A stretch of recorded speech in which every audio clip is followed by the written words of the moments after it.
Just want to start by saying how much I enjoyed the tributes to Gary last night. They were fantastic, fantastically well done and right on the mark.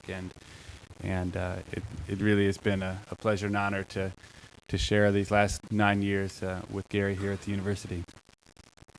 The first panel this morning is one with an amazing set of panelists, economics of health and disease.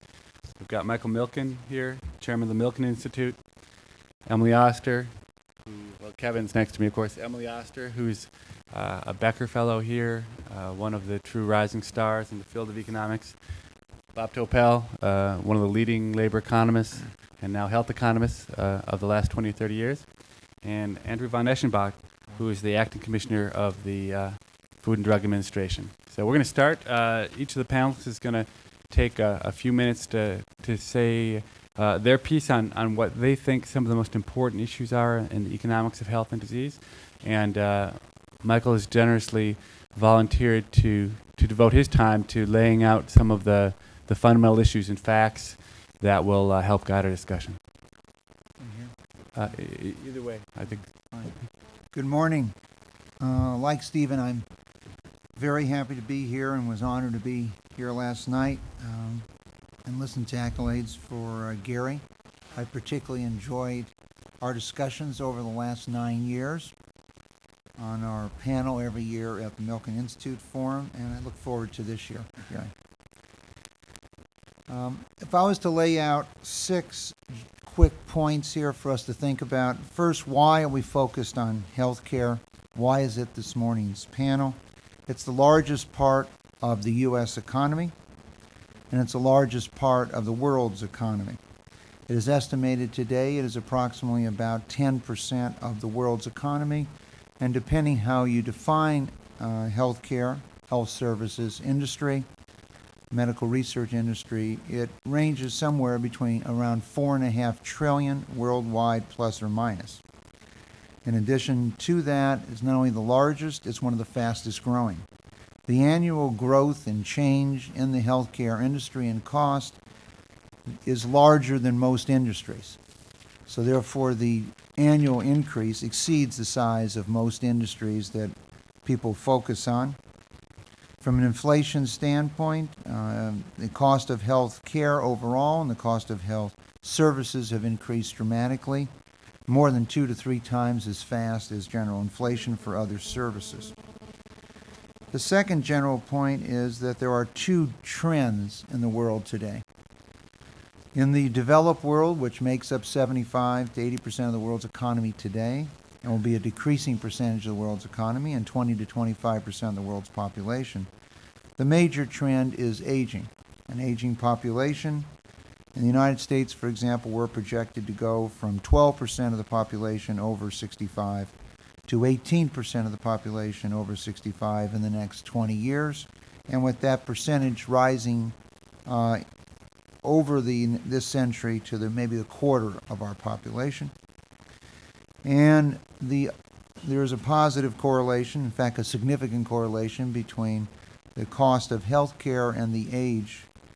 The cost of health care for people over 65 is approximately 4 times the cost of health care in the United States for people under 65. With the cost of health care for people over 75 and over 85 dramatically higher. So therefore, an aging population, not just in the United States, but in the developed world, would point to, as a percentage, an acceleration of the past trends. In the developing world, there's another trend. That trend is the rising middle class. And so the overall investment philosophy, theory that one should step back and focus on in the developing world, which will eventually move to the majority of the world's population, economy, world's economy, with China and Asia particularly moving to maybe 60% of the world's economy here. That is the rising middle class. And as the wealth rises, I think we understand from our study of psychology, as people meet their basic needs, they electively choose to do things, and one of the things they'll be focused on is increasing the quality of life and the health of their life and their expenditures. So both the developing world and the developed world we'll see increased percentages of allocation to things that we would broadly define as healthcare or healthcare services. The third area to be addressed is there's really two parts to the healthcare issue. One is delivering known health cures, solutions to populations. So we know that if we give you the polio vaccine that something's going to happen, so we already have cause and effect. And these issues surround many factors, but I would suggest the major factor is intellectual property issues and protection on redistribution issues and providing low-cost products to people that can't afford them. The other part of the equation in creating incentives, economic incentives, is medical research to solve problems that occur that we don't have answers to. My own efforts at our Center for Accelerating Medical Solution and Faster Cures based in Washington, D.C. are focused on this area. And one of the suggestions I would put out is that there are two factors inhibiting this that are not normally listed that we have found. One is lack of data, similar to what we have in many other economic fields to access, and this in terms patient-specific data. And the other one is infrastructure friction costs that range all the way from the legal costs involved with the product that bear no relationship potentially to damages incurred, and the political issues surrounding the regulation of research and future products in an industry that's the largest in the developed world and eventually the developing world. The fourth area is who pays. And that situation is very simple. This is one of the few industries that grew up. Someone like the internet, we thought it was free. No one wants to pay even for parking when they see their doctor. They want to know who's paying for parking. And in this area, in terms of the pay, we've moved in the United States from 1960, 75% private pay, 25% government pay, to today approaching 50-50 if you adjust for the tax benefits for deductions.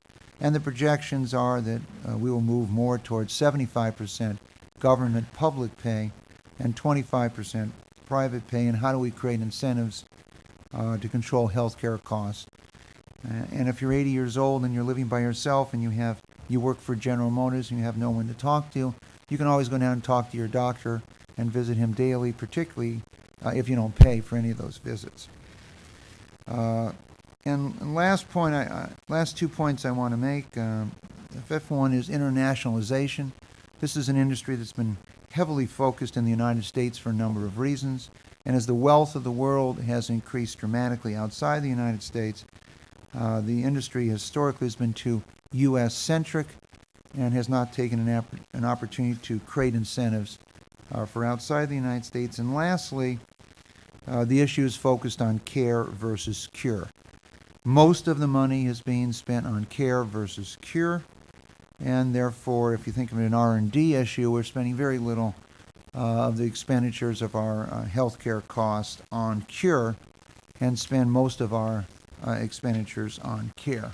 Therefore, the other factors that I've cited, particularly the aging population, the rising middle class, due to the fact that we're just focused on better forms of care for the most part, or improving care, rather than R&D and incentivizing R&D on cure, we need to create incentives in those areas.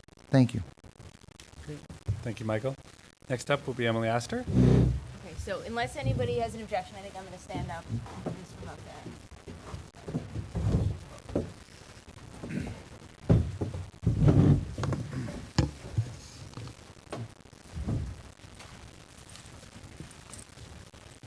Get you a microphone from the audience. Do you want to have a handheld microphone? Yeah, here. I don't know, can people hear me? You have a microphone anyway. Okay, so thanks very much. As Steve said, I'm a Becker Fellow at the now renamed Becker Center, and I'm very excited to get to talk a little bit. So I'm just going to talk about a particular issue that I think is a crucial one in the world health situation, and something that I've done some work on. I'll tell you a little bit about what kind of work I've done, and hopefully you will learn something. So I think that, the issue is AIDS in sub-Saharan Africa, and I think this is crucial. I was told yesterday that I don't actually need a slide about why AIDS is an important problem, but here you go. So in Africa, estimates suggest maybe 10% of the population is infected with AIDS, and as a result, it's going to die within the next 10 years. This has had incredible impacts on the mortality rates in these countries, and you can really see big changes in the patterns of mortality that younger people with children, in the prime of their life, working age adults have huge increases in mortality, and you can really see the whole mortality over the life cycle looks completely different in some of these places. And as a result, we also have increased child mortality from HIV, which I think is a particularly salient issue kind of morally, and also there's been increases in orphaning as people die while they still have small children. There's some discussion of sort of broader effects on economic growth, on human capital attainment, effects on even security and kind of terrorism type of circumstances. So, I think that this is an important issue for us to think about. And I think that, economists have something, important to contribute to understanding the epidemic. And I've been doing a bunch of work on this, and I just wanted to say a little bit about it.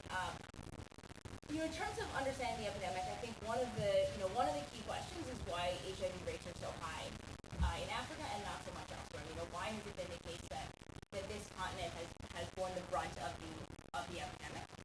And another question, is why haven't the populations in Africa sort of responded in the way that we would kind of think, in particular in their sexual behavior? So I think, when we saw the increase in AIDS among gay men in the U.S. in the 1980s, we saw very big changes in behavior. We saw sort of big changes in some cases in really the way that some of these social organizations work, and it was a huge change in the world. And we haven't really seen that kind of thing in Africa, and I think it's been a puzzle.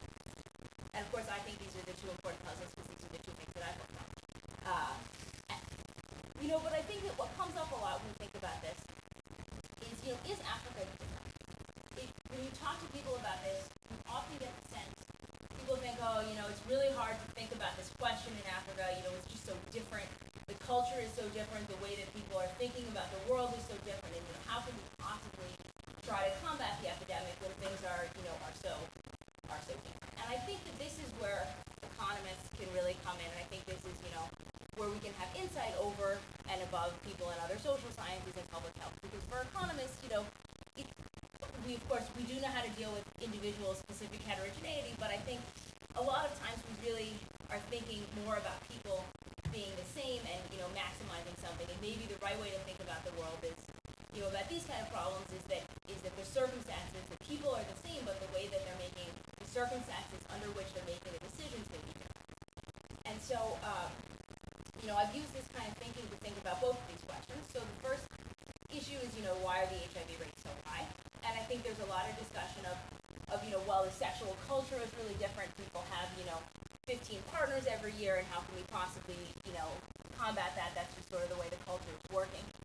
The data doesn't really show you that. So when you look at the data in Africa, there's more sex outside of marriage in Africa than there is in the U.S. But, in the U.S., there's more sex before marriage. So it's kind of difficult to rank how risky the sexual behavior in these places are. And I think when you look at how this impacts the epidemic, differences in sexual behavior across these places really aren't big enough to explain really any of the differences in the HIV rates. And it turns out that what does seem to be really crucial is differences in the transmission rate of the epidemic.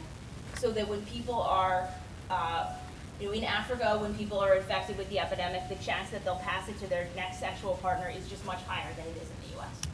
And I argue in the paper, I think there's a lot of evidence for this, that other sexually transmitted infections are kind of the key thing. And so, since I'm not doing this over dinner, I will mention, of course, when you have people have other STDs, gonorrhea, syphilis, herpes, there's a lot of open genital sores. The transmission rate of the virus is higher in those circumstances. And so, it turns out that this difference in transmission rates can explain virtually all of the difference between the U.S. and Africa in HIV rates. So that tells us, it's not that people are behaving in this really different way. They're facing a different set of circumstances. There aren't there isn't the kind of health infrastructure that we have here. People can't just go, when you have an STD in the US, you get it treated.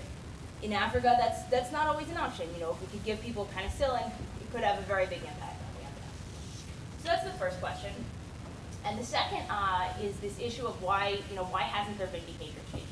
And so why is it that high-risk groups in the U.S. and even low-risk groups really altered their behavior dramatically, and even though the HIV rate in Africa is 10%, we see pretty flat behavior, pretty small changes in the share of people having multiple sexual partners and that kind of thing.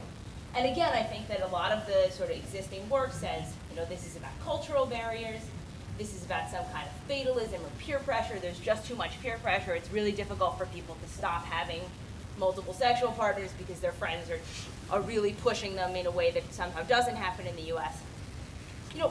I don't know. I mean, these, could well be contributing, but it's not obvious to me that this should be our first take, and I've been doing some new work which basically tries to think about this in sort of the way I think a lot of economists would think about it, which is to say, look, we don't really expect people to respond to the HIV rate directly. We really think that they should stop having sex because, if you, in a world with HIV, when you have sex, there's a chance that you'll die, and that means that you're going to, lose something in the future. But of course, how much you lose is going to depend on, for economists, how many years of life you are going to get to live in the future and how much income you'd be experiencing in those circumstances.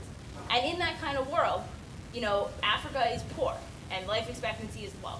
And so, the losses, in some sense, these true losses to being infected with the HIV virus are lower in Africa than in the US.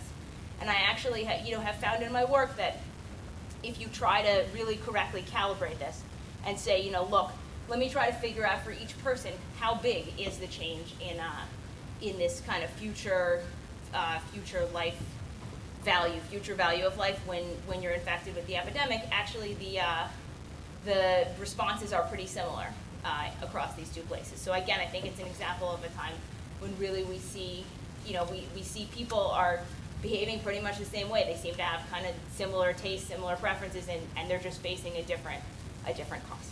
So that's what I had to say.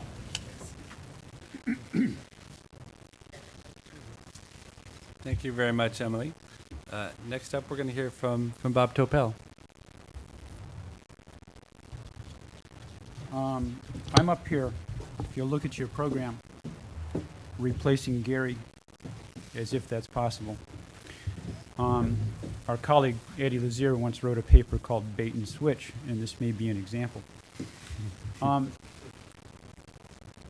This session's about the quantity and quality of life via health, and Gary's contributed to the quality and quantity of my life. I'm not sure of the sign on the latter, but on the former, I'm one of the tennis partners that Gidi referred to last night, and so I've been able to, because of that, I was able to enjoy medical technology and having my knee rebuilt.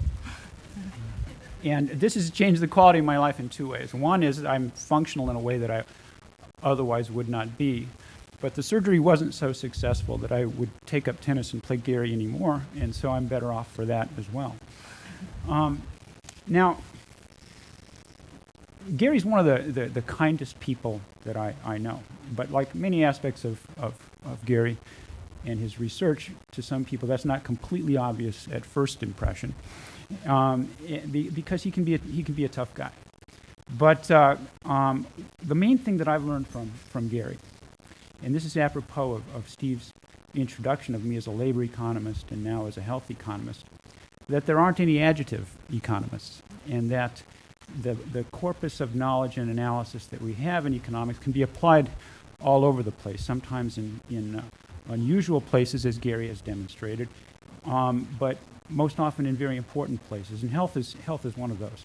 So I just wanted to make that point about all the sessions that we have here, that institutional knowledge and the minutiae of a particular industry or market is not so important as the tools you can bring to bear. And Gary demonstrates that with his ability to think about a lot of different markets, a lot of different issues, without having to bury oneself in the institutional details. Now, we brought these kinds of tools to bear, Kevin and I, in thinking about the evolution of health and the value of health.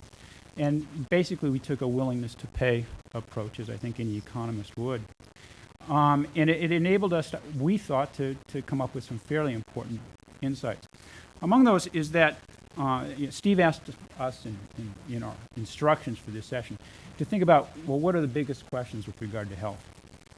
And to set the stage, I think one of the most important things that we learned is that the gains have been, over the past century, enormous. So the typical American gained life years, ignoring quality, were something on the order of $1 million per person by gaining 30 additional years of life expectancy.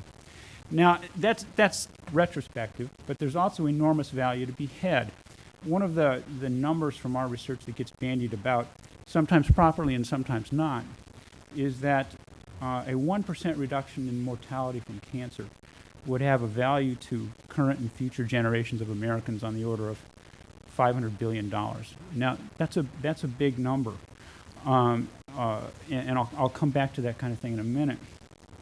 Today, about 19% of consumption expenditure is devoted to medical care, which has been rising not only in the United States, it's the highest in the United States than anywhere, but it's rising throughout the world, which indicates to us that health may be the ultimate normal good with a large income elasticity. So this raises a couple of related questions. Has the expenditure in the past, have our expenditures on health and medical care in the past been worthwhile?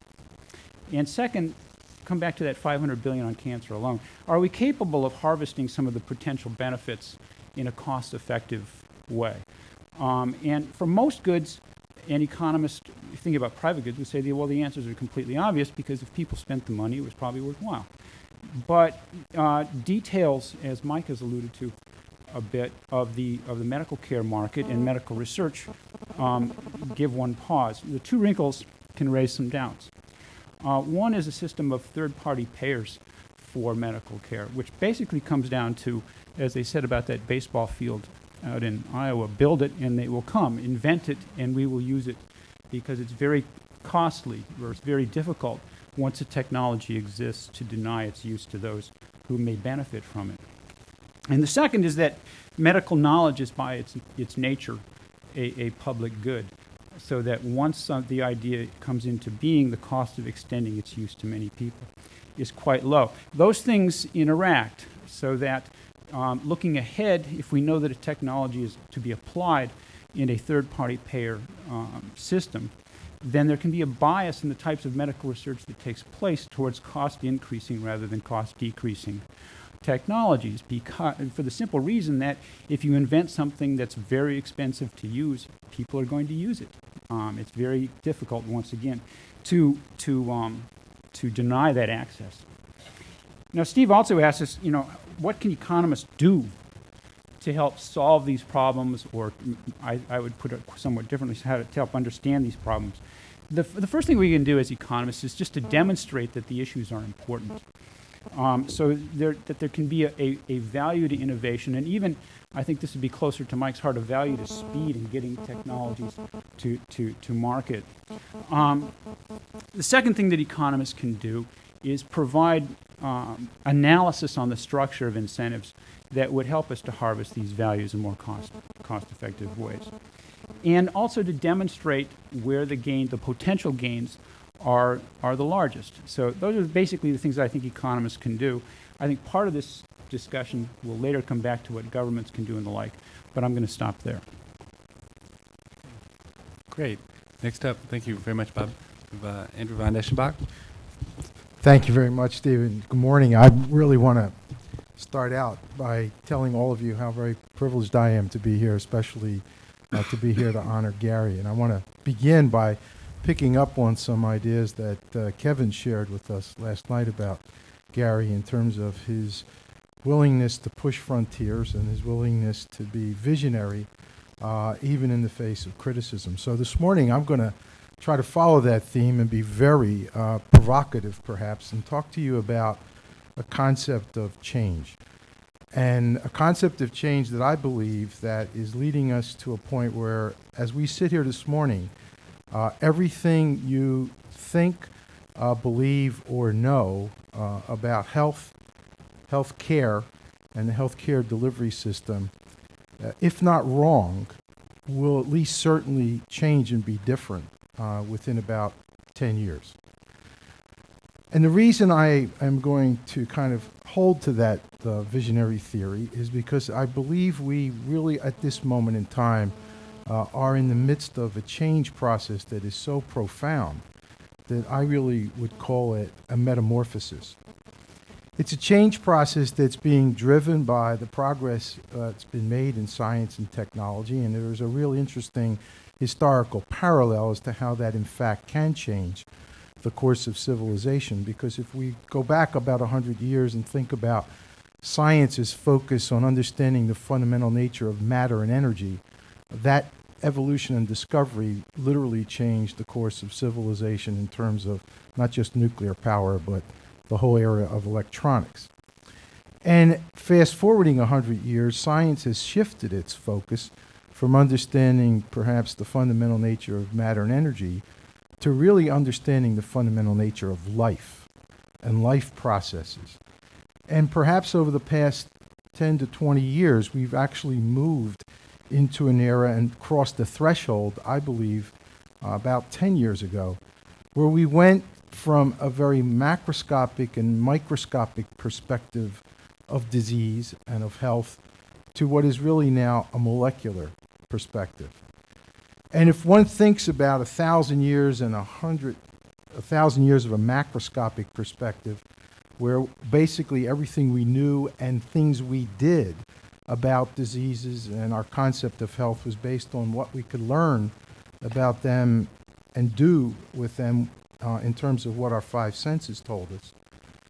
And about 100 years ago, there was a linear extrapolation to a microscopic perspective, so that for the first time, we could see cells that made up a tumor under a microscope or bugs that were responsible for an infection under a microscope. The world changed, but not to the point where all the progress has literally changed the paradigm. We are still living in that macroscopic and microscopic dimension. But with the crossing of the threshold 10 years ago into the molecular perspective, we're now envisioning a future where not one thing will change, but everything will change. The future from a molecular perspective will look no more like the past than a butterfly looks like a caterpillar. It is that profound. We're beginning to see emerging concepts of that in terms of what we now describe as personalized medicine. But we're only in the beginning of the P's, because medicine will not just be personalized, it will also be predictive, it will be preemptive, and in many cases, it will also be participatory.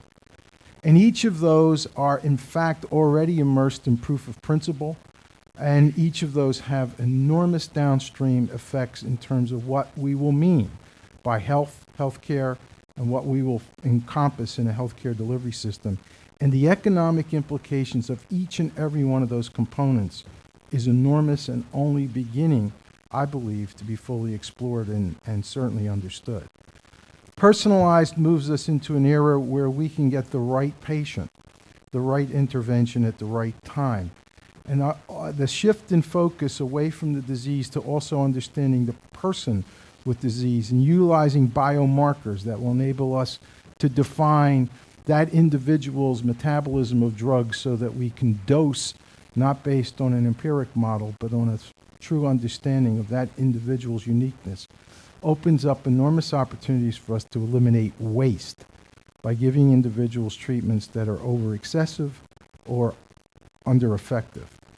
Predictive moves us into a model where we have the tools from a molecular perspective to know ahead of time, based on the mechanisms of a disease process, whether in fact the intervention will work before we ever even apply it. And it will also enable us to shorten cycle times, because no longer will we wait for the macroscopic understanding of whether a tumor shrunk, but rather we will be able to visualize and are visualizing biology in real time using strategies of molecular imaging that enable us to alter and change our decision making in real time with very short cycle times. Preemptive moves us into an era of no longer waiting for the macroscopic expression of disease, but being able to move much earlier in the process by the earliest genetic and molecular indications of a disease process and move us out of a therapeutic model into a preventative model. And participatory moves us to a model that, instead of being episodic, becomes a continuous interaction between the patient and the healthcare provider. There are enormous implications across this entire continuum that I literally don't have the time to explore in detail, but hope that we can begin to open our minds to the appreciation and understanding of what some of the implications are across discovery, across development of interventions and solutions, and across the delivery of those. The metamorphosis will in fact involve every single component involved in the healthcare initiative. It is a change that is inevitable, and we are literally in the midst of right now, but a change process that we have not fully understood or explored. There's no assurance that it'll go well, and one of the important distinctions between us and the caterpillar is, although like the caterpillar, we have no choice about the change. It's occurring.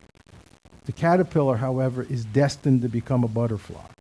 We still have options to determine what, in fact, this metamorphosis will lead to in terms of health and healthcare. There are critical elements of capital, both human capital and financial capital, and perhaps even most importantly, a critical element of leadership, all of which need to be addressed. The FDA and the federal government is, as we speak, engaging in trying to understand and being able to adapt and contribute to the change process.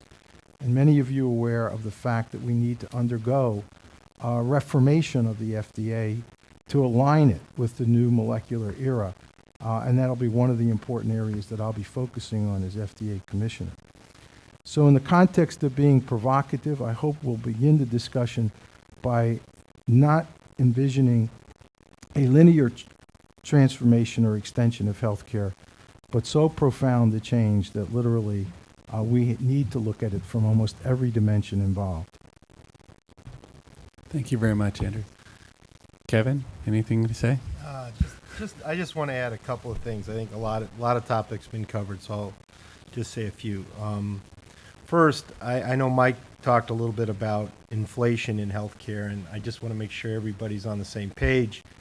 It's not really literally inflation. Inflation refers to changes in prices, and we're talking here about changes in expenditure. And one of the things that differentiates economists from accountants is that we divide expenditure into quantity and price, and it really is a quantity explosion, not a price explosion. So, and that's not to say it's not an issue, because as Bob mentioned, the existence of third-party payers and the like means that explosions in quantities may in fact be of concern, whereas in most markets where people are paying on the margin what they cost, really the price changes measure the first order effects on welfare. So that's just one point I'd like to make.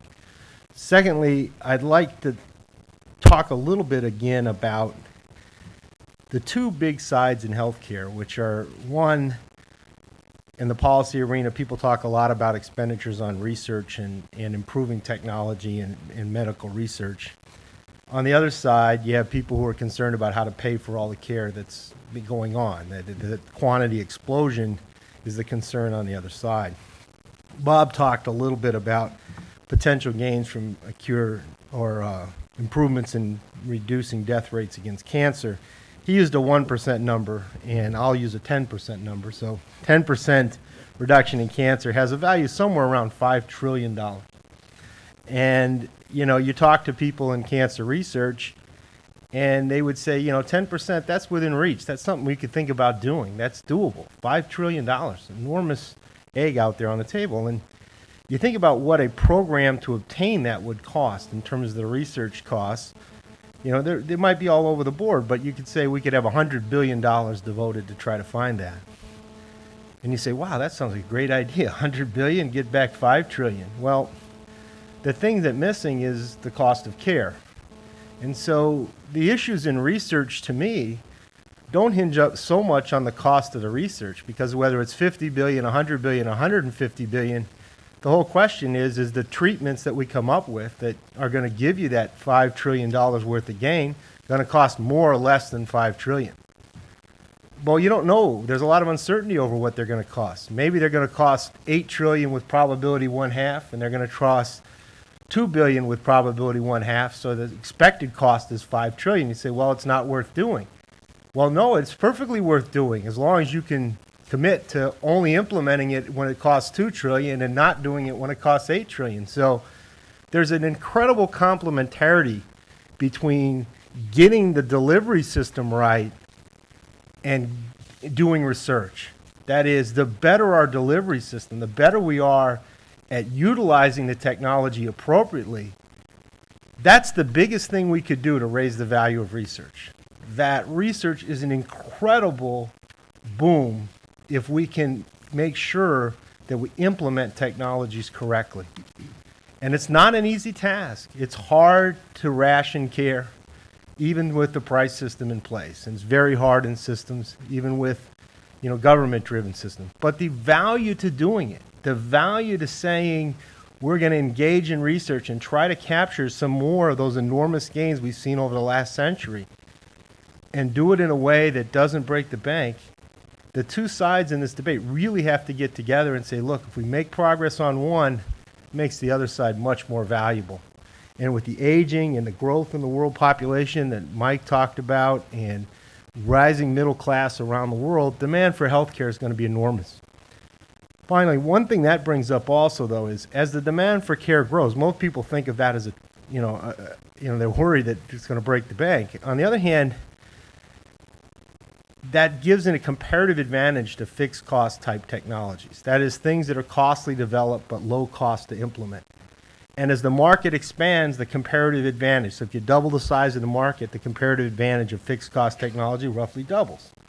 And that, I think, is an important way. And in some ways, it seems funny, but the growth in demand may actually be the key to lowering costs if we can go down the fixed cost technology route. That's great. So, Gary, you want to have the first question? You don't have to if you don't want to, but it would be a first if you didn't want to have the first question.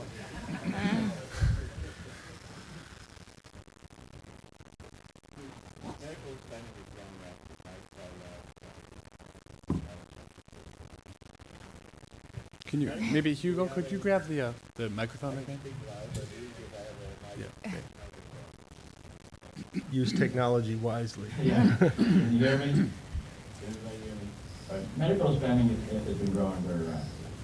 And a lot of projections that we just look at the past trend, medical spending is going to continue to grow rapidly and become 20, 25%, 30% of the GDP. The question is how accurate are these projections in taking account of personalized medicine and you were speaking about. Good. And here I'll re-emphasize something Kevin said. We distinguish between the quantity in any good and its price. Technology kind of lowers the price of achieving some given end. And if we have this great increase that Andy was setting out in personalized medicine, molecular type of medicine, that's enormous technological progress. That per se doesn't mean that we don't have an increase in spending. I mean, it could lead to a decrease in spending. So the question I have is, and when you envisage the future of medicine, is it at all obvious that given that we're going to have this significant rate of technological progress, accelerated rate, I think you're very convincing now, on that accelerated rate of progress, because we're looking at things differently now. Could it well be that these projections about the spending on medical care, suppressing GDP, will be way out of whack, and that actually this could be coming down rather than going up? That's my question for anyone on the panel. Gary, just to follow up on your point here, in the early 1950s, it was projected that the cost of polio care in the United States would be $100 billion by the year 2000. It involved care in iron lungs and other facilities, etc. The cost turned out to be closer to $100 million, so it was off by 99.9%. And the reason was that technology drove it into a shot. So there was not a lot of care not a lot of services, and I think to underline that point. When Bob and Kevin talk about the value of curing cancer, at say 50 trillion, well, we've already had an example of what occurs in just 1 year. In the last 12 months, the value of Genentech has gone up 50 billion, or 1/10 of 1% of the potential we could have here for curing. So we could say that their progress for lung or breast or other things with their new drug, that price movement from approximately 40 billion to 90 billion in 1 year, heavily related to the growth. And it didn't occur gradually. The stock went up 12 billion in 1 hour one day. It went up $13 billion in another hour another day.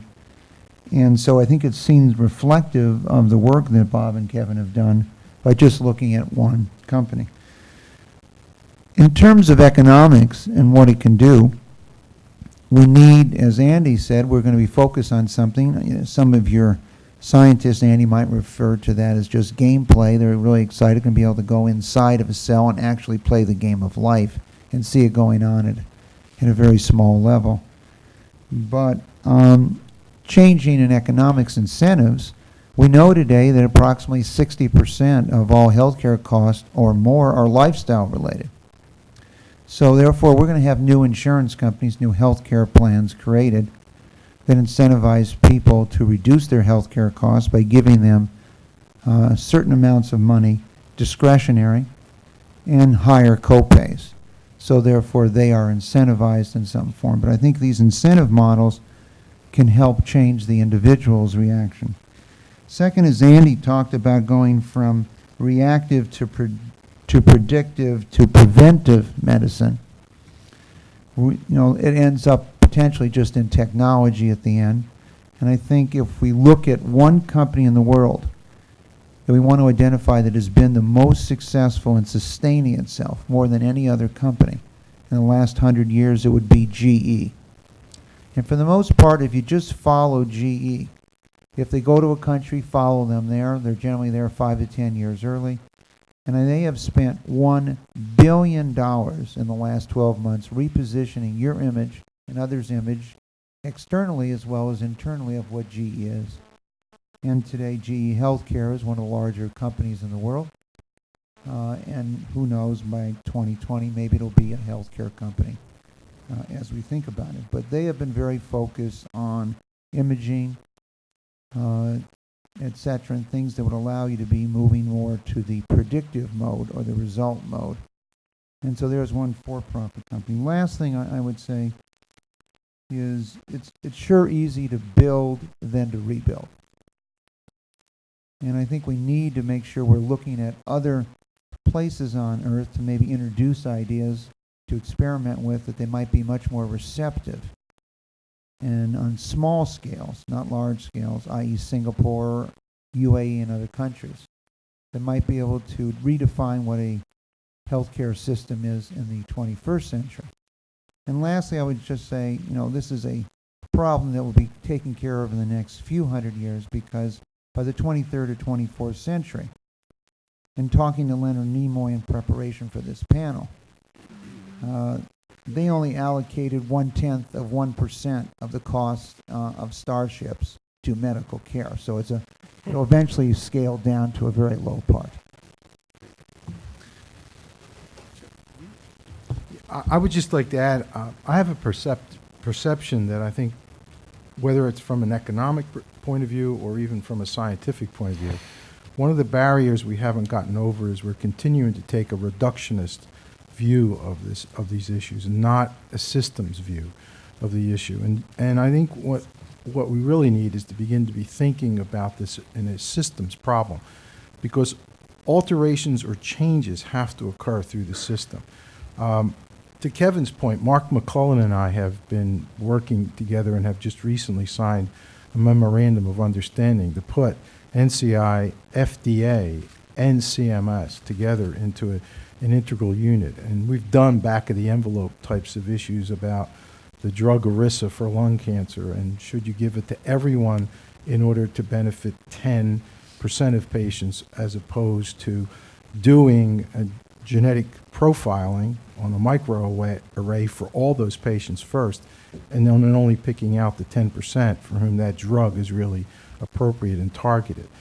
The economic implications of that, the ability to kind of understand that, the ability to change based on that molecular basis, how we even do clinical trials to get to that point. And we've just introduced the exploratory IND, which is at FDA, which is to enable a phase 0 trial to pick winners based on a molecular mechanism long before you get into the traditional phase 1 trials. These kinds of things change the dynamic for the industry, they change the dynamic for the developers, they change the dynamic for the deliverers of healthcare, and we haven't thought through all that yet.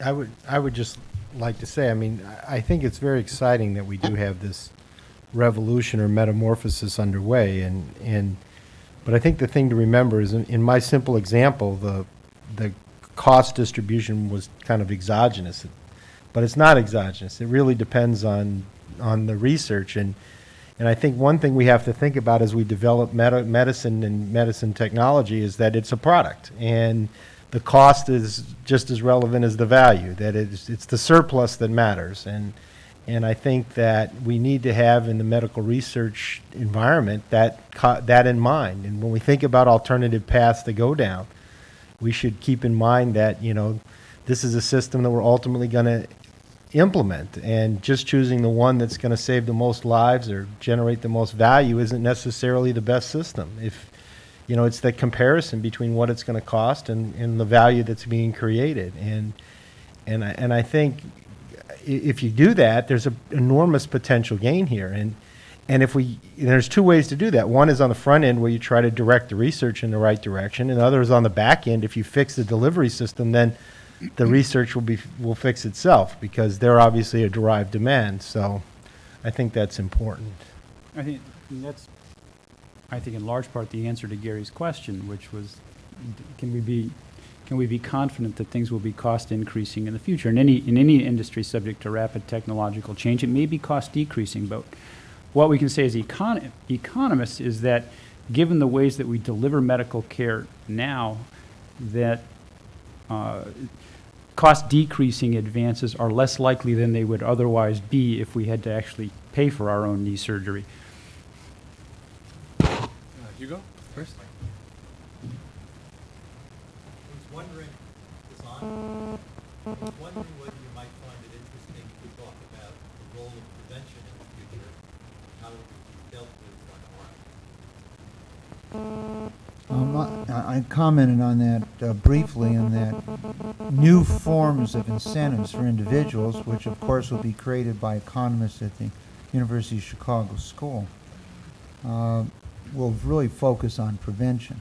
And if 60 to 70% of the cost is lifestyle, and whether getting you to exercise or something else, but I think the point that Kevin brought up here of delivery systems, prescription drugs are a very, very small part of per capita expenditures. The largest expenditures, whether you're under 65 or over 65, are hospital care.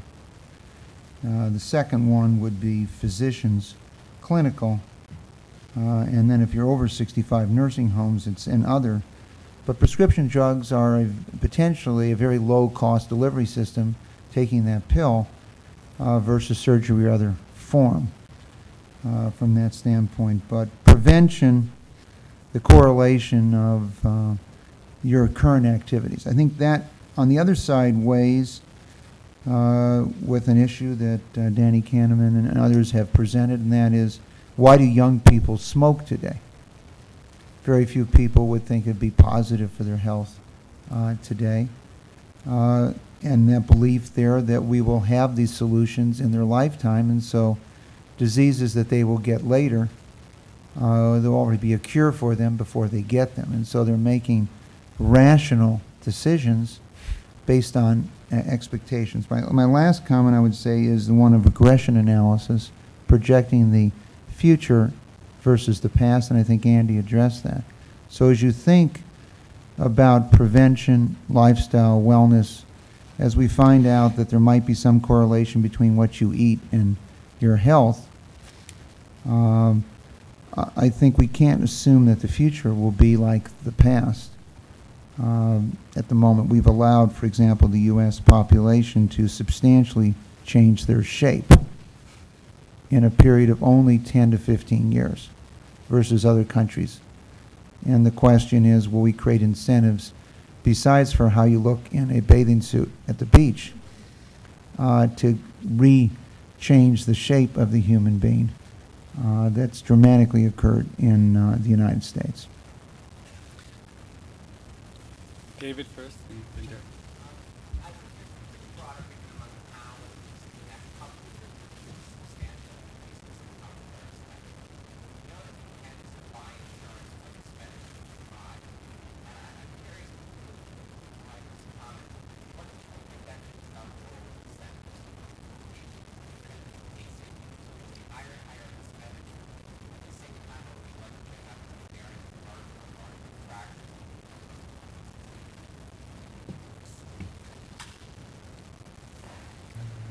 I don't know the answer to your From the I don't know the answer to your question. How's that? It's already begun from the private pay, from the corporation on transferring costs from the company. I think General Motors has shown all of us that a company is not a country.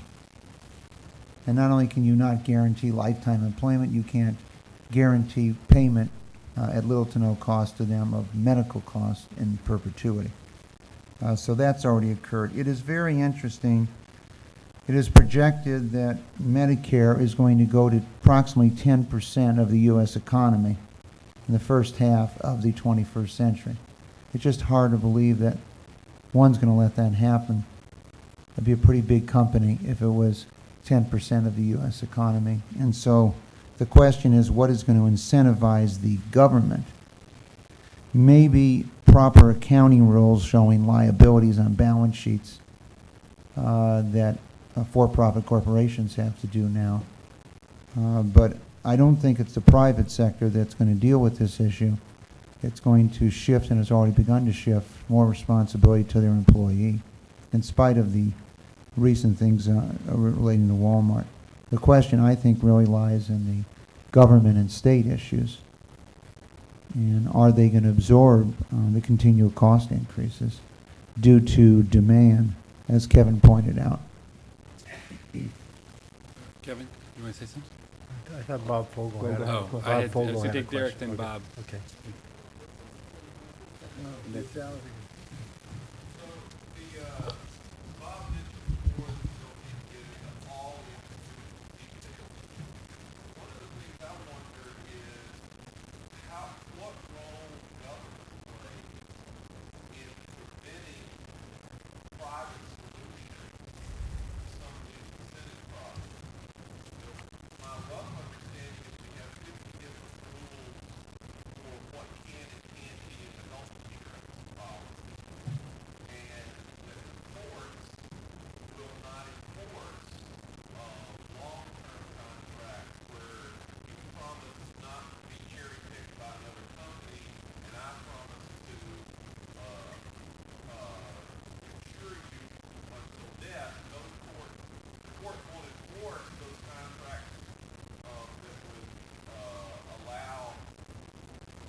I mean, I would say I certainly have not done an exhaustive study of this by any stretch of the imagination, but I have a similar impression. I know, for example, that, in Illinois, we have laws that require insurance companies to cover particular treatments for example, birth control or other things, that from an economic point of view, you would sort of say, that's odd. I remember when they had they were sending people home after they had a baby. They were sending them home after a day because people had the option to stay. They would just have to pay for the other day. And it was taken as evidence that we needed to do something about it, that people were going home. As an economist, you would have said, we've learned that was a good idea because they had the option to stay and they decided not to pay. And it was not just the indigent who were not paying. There were middle-class people who clearly had enough money in the bank. It wasn't a cash flow problem. And yet we went out and tried to regulate whether people could send people home that soon thereafter. So, I think there is a strong potential. We've seen it in the employment area where we've seen a lot of intervention that limits private contracts. I think it's true in both short-term and long-term contracts. I think it'd be worth an investigation by an economist, and because I think we have a very different view. We don't have the view that just because it affects behavior, it's a bad thing. I think we have a view that it's a good thing largely because it affects behavior. Just let me correct something that Derek said. I didn't say that knowledge of institutional details is not important. I said that it's neither necessary nor sufficient to make good and insightful analysis, as Kevin has just demonstrated. Yeah, let me, as I think the only government employee up here, make a little bit of an attempt to answer the question that you're addressing. I think it's fair to say that thus far we've taken an approach to look at the problem of healthcare from the perspective of its cost and the issues that could be addressed with regard to its infrastructure. The Secretary Leavitt, when he came in, put a lot of emphasis on the American health information community and looking at modernizing the system based on information technologies. In the past 6 months, there has been a very significant advance in that thinking to look at it more as a systems problem, and particularly looking at it from the point of view of what's occurring with regard to this molecular metamorphosis.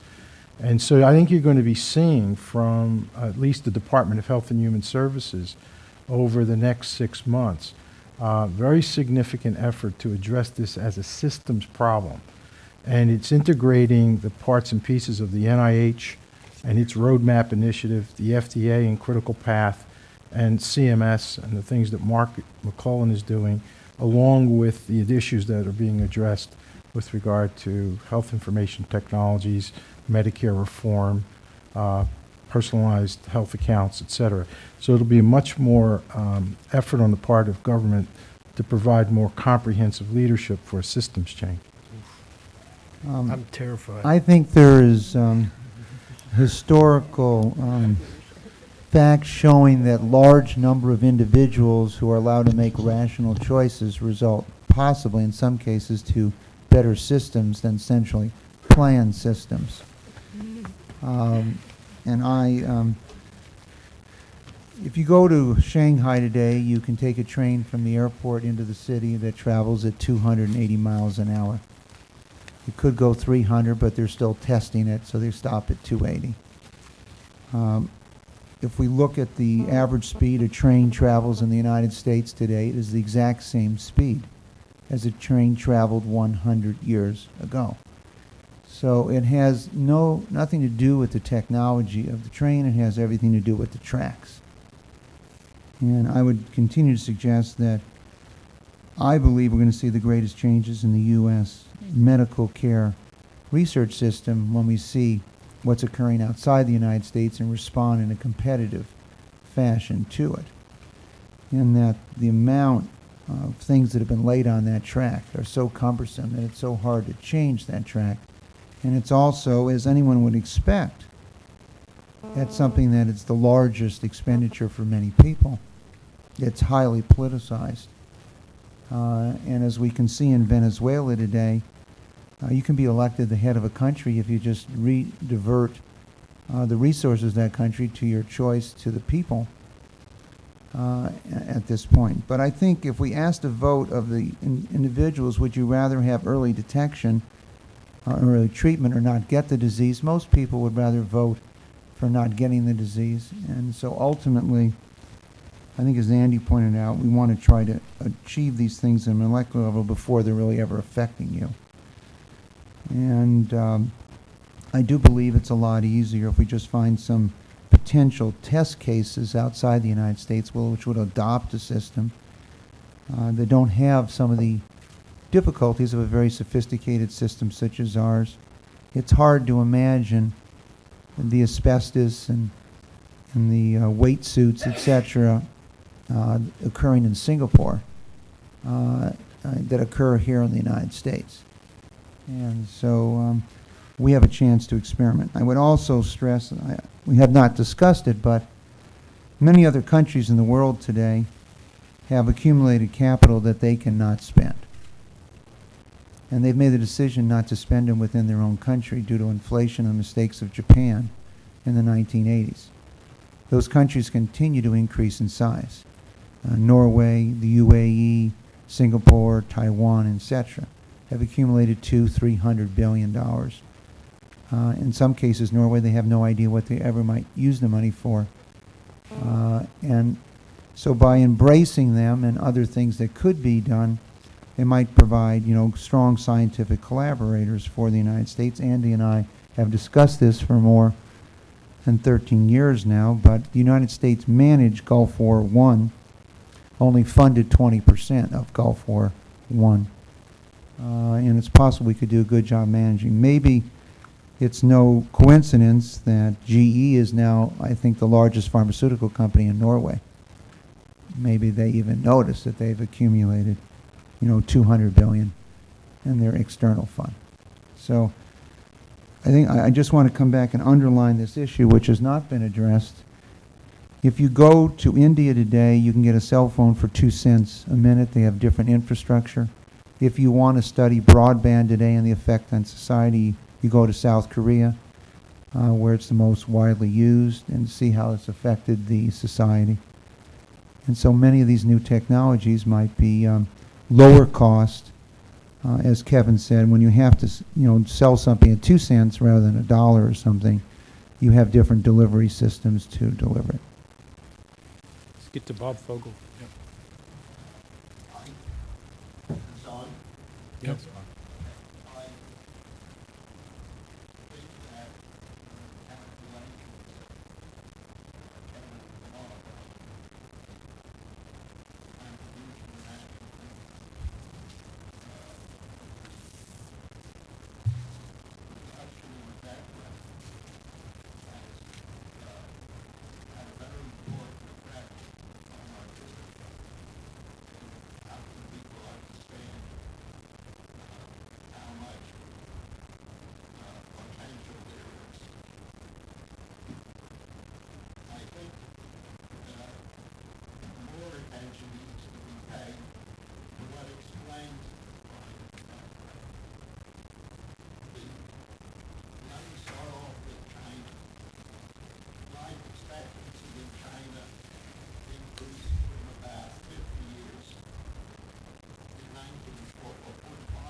Something else was going on in China. And if you look at the United States, the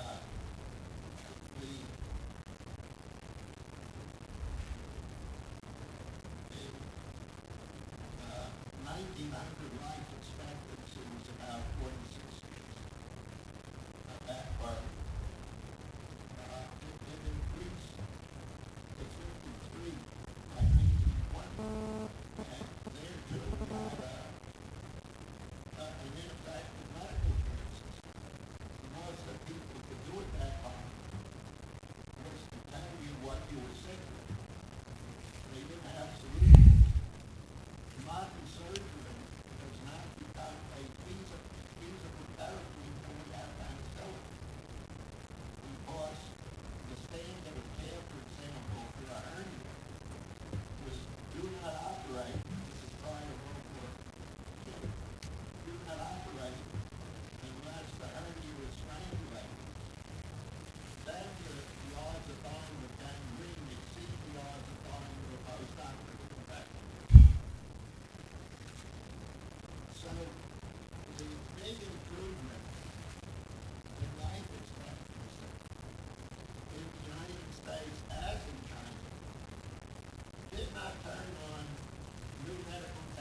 people are remaining healthier for longer spans.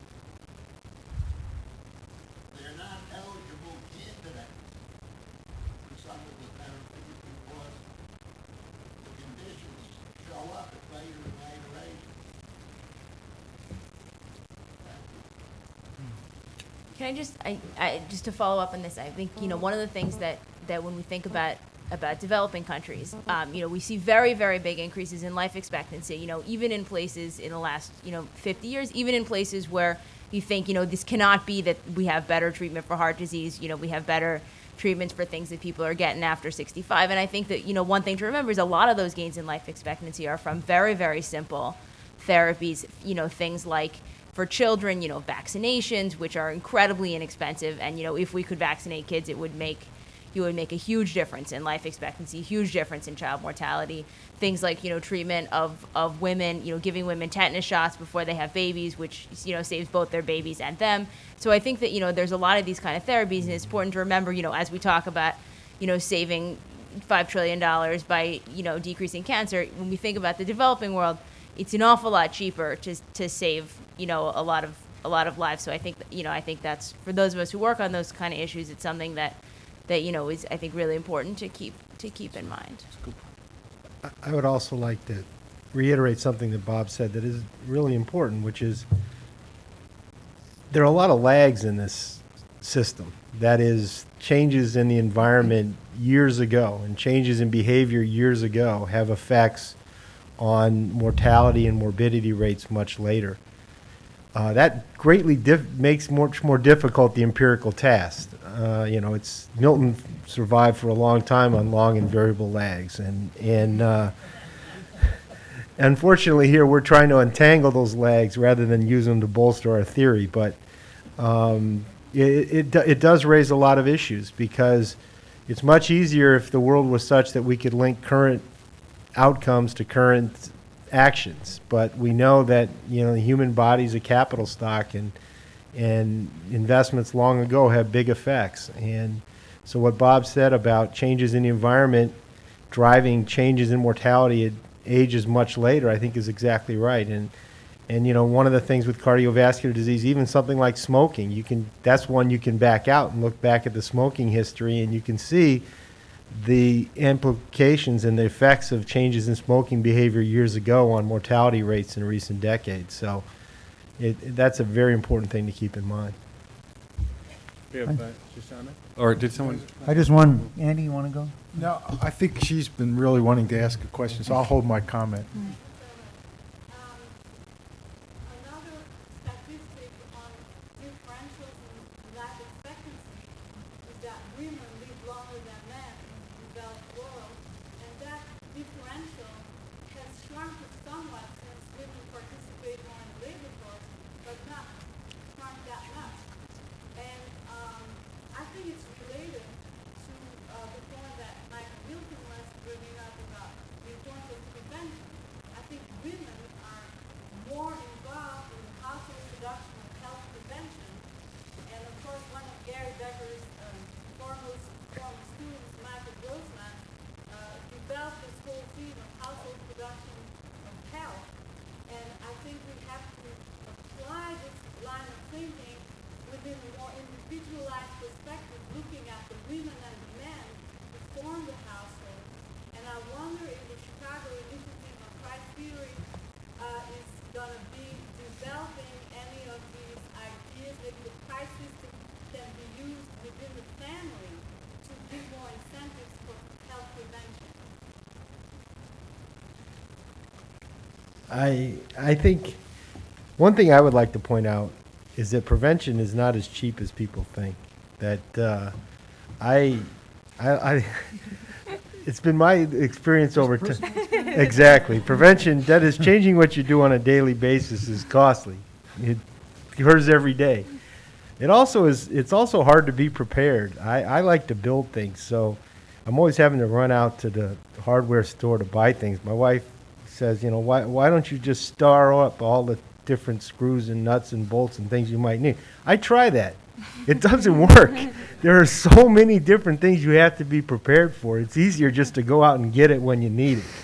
And there's some truth to that in a lot of endeavors. That is, the disadvantage of prevention is you do it for everybody. And you have to keep that in mind. The economics of prevention, while it always sounds, pound of prevention is, an ounce of prevention is worth a pound of cure, but that's only true if 1 in 16 people get it, right? Otherwise, it's better to do the other one. So, I think there's a great deal of wisdom in the points you've made, and hopefully the group here will look at it. We do know that many men never visit doctors, and they're very fatalistic. They are either living or dying.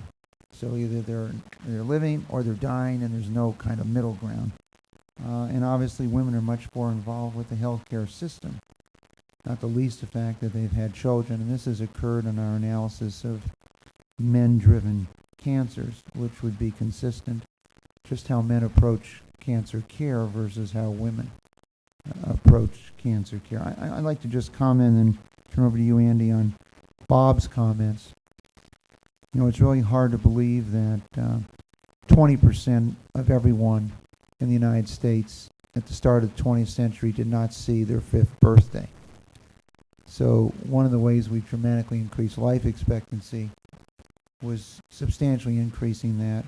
And it wasn't, I think as Bob referred to, sophisticated surgery and other things that made that happen. It was dealing with the leading killers at the time, which related to things such as diarrhea and other types of factors. But I just want to come back, if I could here, to breaking things down 2 ways.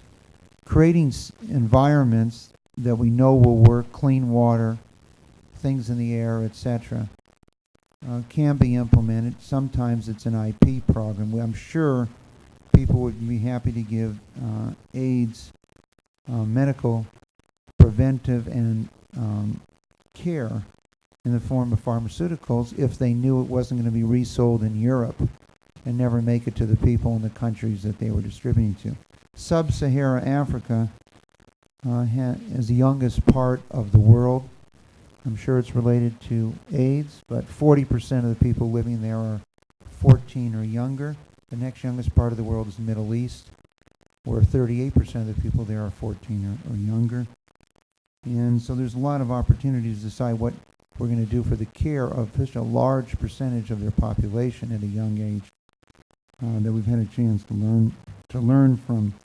I just want to go back to this cost area, and I think Kevin made an excellent point I just want to stress. In the first part of the 20th century, and in places like India today, necessity has forced them to look for low-cost solutions for care, and for their cures to be related to low cost.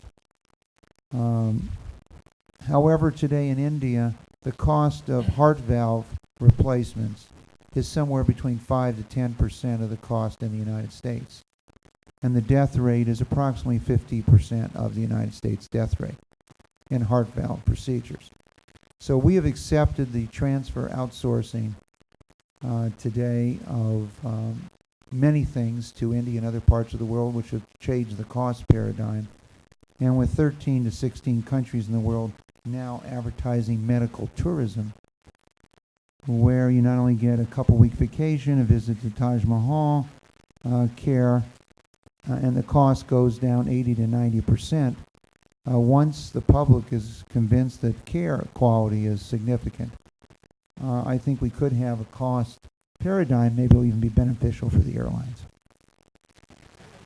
So we're almost out of time. Let Andy and I think Emily, do you want to say something too? I just want to tie up a couple P's in terms of prevention and participatory. And I think one of the important things we're going to see over the next 10 years is the continuously emerging importance of food as an element in this equation. It's obviously been always a source of important caloric intake, but it's probably the most significant drug we put in our mouth every day as a biologic response modifier. But we haven't been able to really personalize or understand nutrition in the ways that I think we will over the next 10 years using these new technologies that will enable us to understand metabolomics and be able to measure it in real time for patients. No longer are we going to have to depend upon getting on a scale or getting our lipids checked every 3 months, but be able to know on a continuous, ongoing basis what, in fact, the status of our health is from a metabolomic point of view, and what, in fact, we should be doing in that regard with the use of food.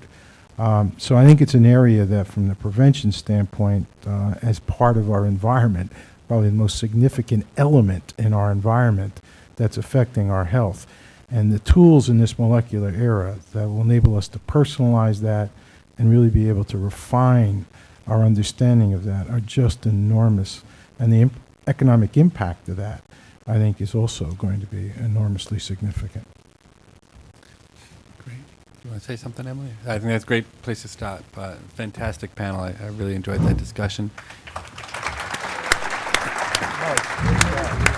Why don't we just take a 5 or 10 minute break before we reconvene to talk about the role of the media?